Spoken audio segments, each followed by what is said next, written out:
fatal heart impacts, past painful scars. In fact, I blast tasteful bars and pass. I back up my actions, fact don't ask, grab reactions, jacked attack with every word, then act with class as they hear me snap. I got nothing to lose, cause I fought and felt the bruise. Now I'm not the one confused, call the shots and they produce. I ain't lost, I'm finally loose, pick a new silver excuse. I need the views to boost me to a new abuse of being used. Everybody wants a piece now, y'all can rest in peace now. You're dead to me, so peace out. Remember, you're discreet out. Get ready for defeat now. Alrighty. Hello everybody. This is Minishot here, and now. Before I do begin, let me just say a few things. I'm going to explain how this what if would work if it ever does happen. Because I know a lot of people are looking at this subject and they're like, what the hell? How can the Gate Guardian have a son? And I will explain that very shortly. But if I'm going to do this series, I would actually set it in the SCP universe. That is something I do want to do because I do want to actually try and dive into that a bit. I've covered it in my Reality Bender series, if anyone does remember that. For those of you who do not remember that series, that was a very, very, very complicated series to do. Because it was one of the first series, if I believe so, the first actually, to give me very much, or if at all, creative liberty I would not normally have in any story. And by any, I mean literally any. I could say something happened and it could happen. Because that's the power. Now, with that being said, I actually will begin now. Sorry for ranting on a bit, I just did want to slip that in there. With that being said, let us begin.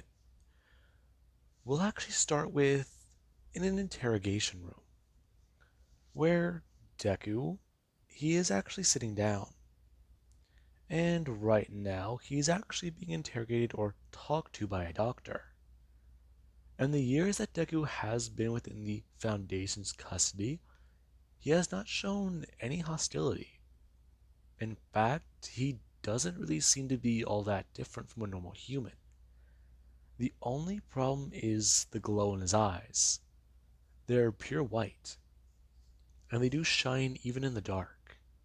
Along with that, there's the black wings that are behind his back. The doctor can make out 4, but others have reported many different numbers.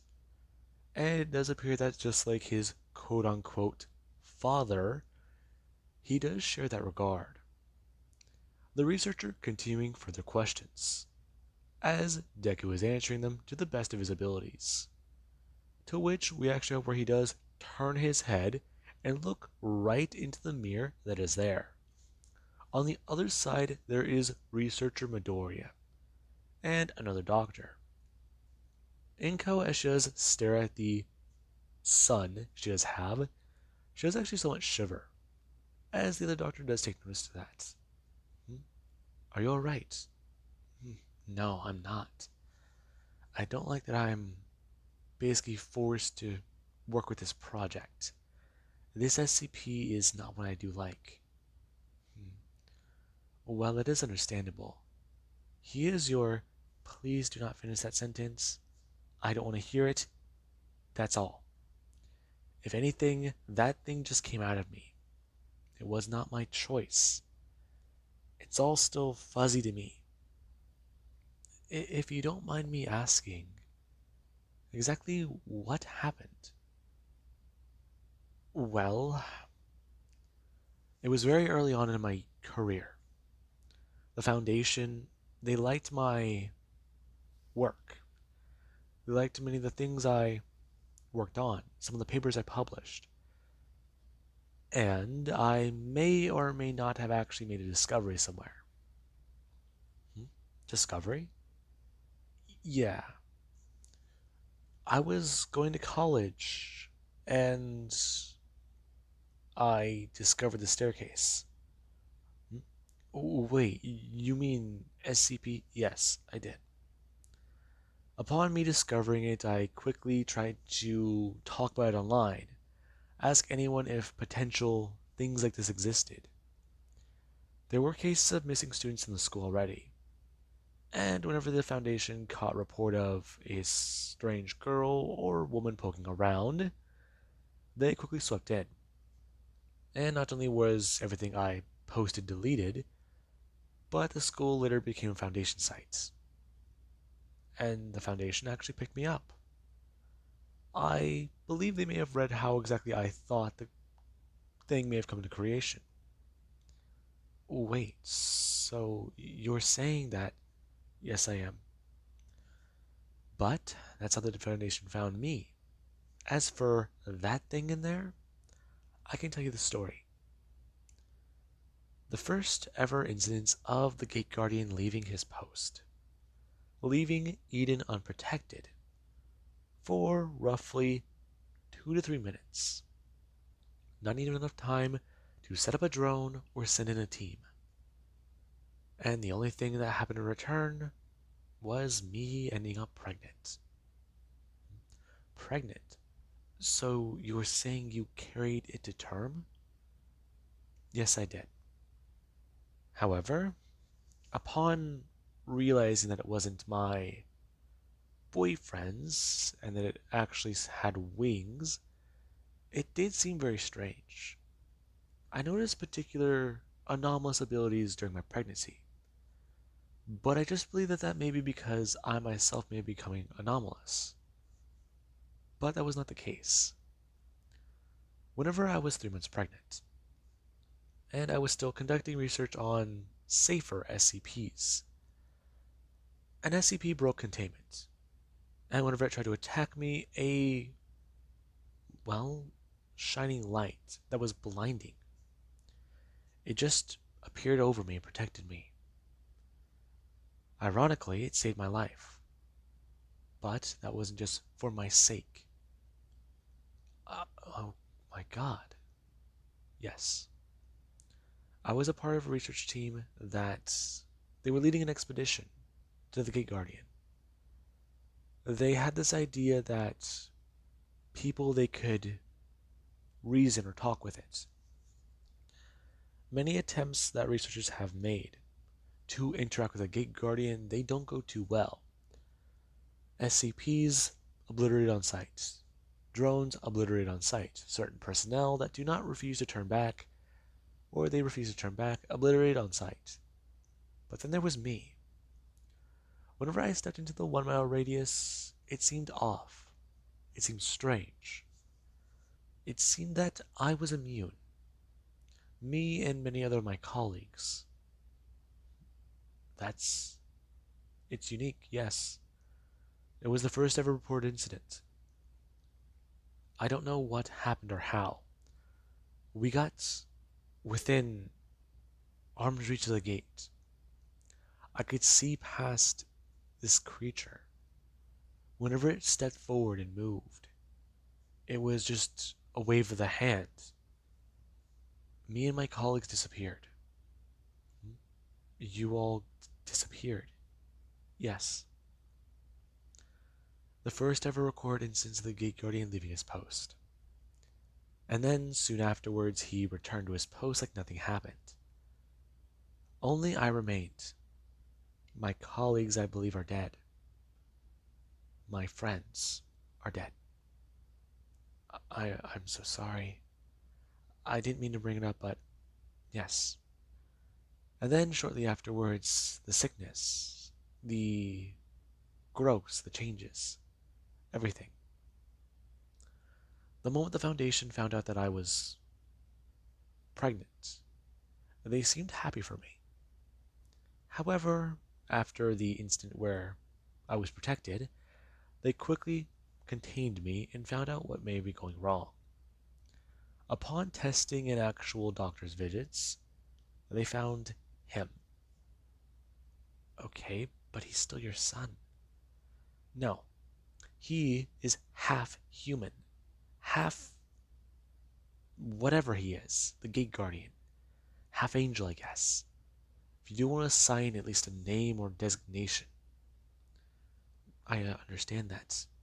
But if that's the case, then why are they having you work on this project? I do not know.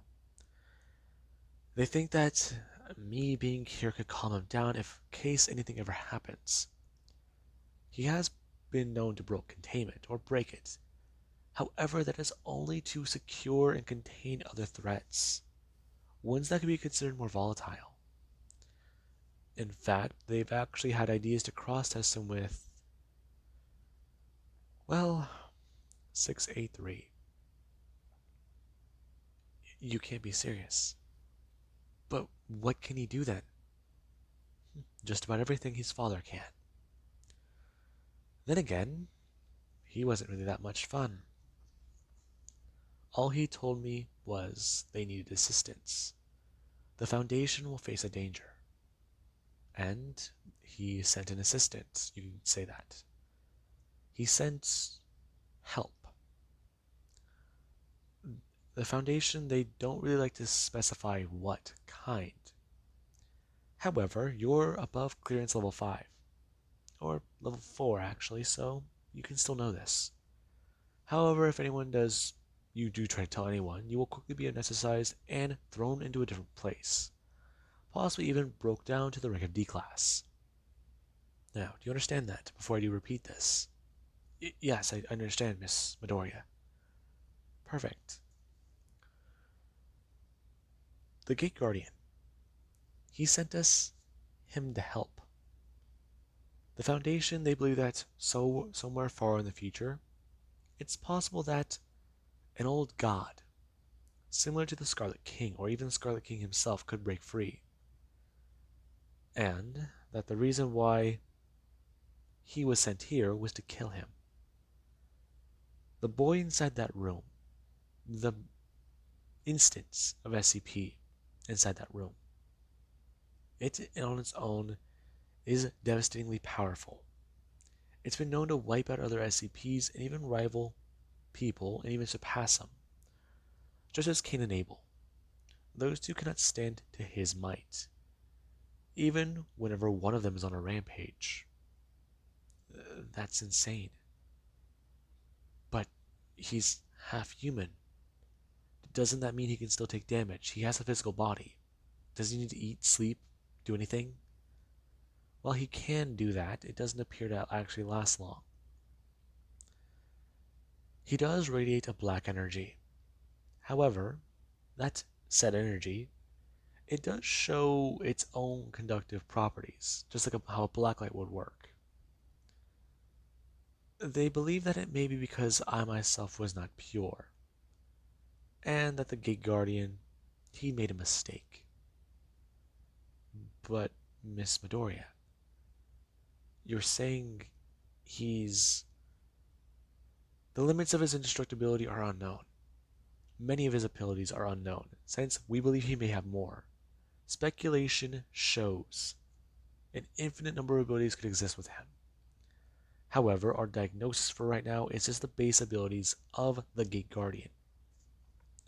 And since he is an instance of the Gate Guardian had to actually have his designation removed from a 001 category. And we actually have to list him under something else. I'm sorry, what? Yes. However, that does not take away from the secret of what the true SCP-001 may be. Speculation is still up in the air. However, I myself am doing my best with this project. Now, and Koshi has continued ranting on, explaining to this person that thing in there is only her son in DNA. While she has been here to help guide it, give a motherly touch, she herself does not see it as human. She's done her best to separate it from her emotions. That is her baby. The day her baby was born. The many-winged angel. It was already a shit show. The hospital immediately put under restrictions, and everyone had their memories wiped. And Inko, because she was already Foundation staff and personnel, they believe that she could stay. Since the Foundation, if this is a helping hand from the Gate Guardian, they believe that she still has a role to play. They believe that if they were to eliminate Inko, the Gate Guardian would retaliate. Since although they did go to apprehend her, the Gate Guardian did at least turn his head and look in her direction. So, that was very strange to them. And it does appear that he's at least acknowledged that he does have a spawn. So, for right now, they will interview further and see what this SCP does know. If it does not show any signs of helpfulness, then they will put it back inside of its containment cell and wait. But I'm confused. You're saying he's not an aggressive SCP. He's aggressive to hostile and evil presences. However, it does also appear that he may be hostile to anybody who is just aggressive to him. He has passed the Turing test. He is sentient. He has his own thoughts, and he can do whatever he wants. If that is the case, and he is sentient, he does know the difference between good and evil. If you did want to put it into perspective, well, the Gate Guardian is an angel. We believe him to be a fallen angel. One that, while it was given a human form, it could be a potential on other instance similar to the Gate Guardian. That all just sounds crazy. I do understand. But Doctor, you do have to understand. What we're dealing with here is outside of all realms of possibility that we understand or even know. We deal with things every day we hardly understand. So this is just the normal around here. The doctor's staring at Inko. Inko, she has been under a lot of stress. The job and just in general. With this, her and her husband were expecting to have a baby. Instead, they were given a monster. While that monster could turn around and save humanity one day, how do they even know that that's going to happen? The reason being because he's an assistant, the reason being that he's been sent by the Gate Guardian, is not good enough for them. She eventually lost her husband. He died because he was another Foundation researcher, and the project he was working on did not exactly go too well. While their baby did grow up in the Foundation and does understand how things do work around here, it has left her somewhat empty. The husband she lost and the son she was supposed to have. Every day she looks at him, he looks more like Hisashi, and she hates it. For some reason, he looks like him, and she can't help but see the similarities. Could it be that he was hijacked? Could it be that a piece of his essence was transferred? It has to be something else. But the genetic testing only shows one set of genes, Inko's, and the other, they're not present. While he is genetically and atomically or anatomically similar to a human male, it does appear that there's no presence of Hisashi in this boy. And that's what Inko does hate. His face. And what he is. Her husband and her son. There's no correlation there. It's just the Gate Guardian. It's all she does see. She still has dreams about that day. How it happened. She spoke with it. She talked to it. And then she just reappeared. And later became pregnant. Whatever happened, was it wiped from her memory? Did it ever happen? Was it just something that she thought of? It's annoying to her. It pisses her off. And at the same time, she doesn't know. Now, as Inko was saying that, there is actually where alarms just start blaring. And Deku, while he was actually talking to the researcher, he does go to stand up and immediately turn. As he does to walk towards a wall, bringing out his hand. As he does bring out his hand, a sword does appear in his hand. A long black one with a serrated blade. Deku immediately going to stand there before actually going to bring the sword backwards behind him. and get into a stance. The moment Deku actually does wait a second, he is going to throw out the sword, stabbing directly through the wall as you do have on the other side, roughly a few seconds before. SCP-3 or 939, or I believe that's the creature with many voices. It just broke through containment and was starting to tear through the facility. Deku, upon hearing this, or at least feeling it, he was ready. And as soon as alarms started blaring, the Foundation was alerted. So Deku, he could work within their restrictions. A person was being chased down the hallway, and as they were tackled to the ground, the thing they could actually bring back its jaws and go to lunge forwards. The sword Deku had, stabbing right into its head, as Deku does actually step right through the wall, plunging right through it as he's going to pick up the sword and immediately go to throw out his fist. As another instance of the creature was rushing towards him, Deku just punched it as hard as he can and sent it flying. As the head and body, they tore apart into many pieces. Before Deku did actually go to turn back around and go to bring up his hand, as he did go to slice through another instance that was right behind him, before bending down and going to grab the researcher, informing them that they need to get secure. Yeah, okay. You're clearly panicking. I can assist you as much as I can if possible. However, I will also be trying to take out these instances. Do be aware. Get in my way and I cannot be liable for your death. Deku going to stand up. As he does going to turn around, as he does hear the instances down the hallway. Those creatures, they were killed. Their blood is drawing in more. And he could hear the hounds. Deku is starting to walk down the hallway with his sword, going to bring out his other hand as the sword is starting to form, virtually out of thin air. As Deku does go to grab onto the sword, he is walking down the hallway with both of them in his hands. As around the corner, many of these hounds do come around, and Deku, he does just start to rush forwards, going to slash into them.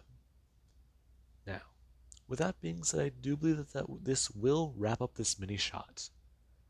And I've explained the origin of Deku enough here. With that being said, I do hope you guys enjoyed.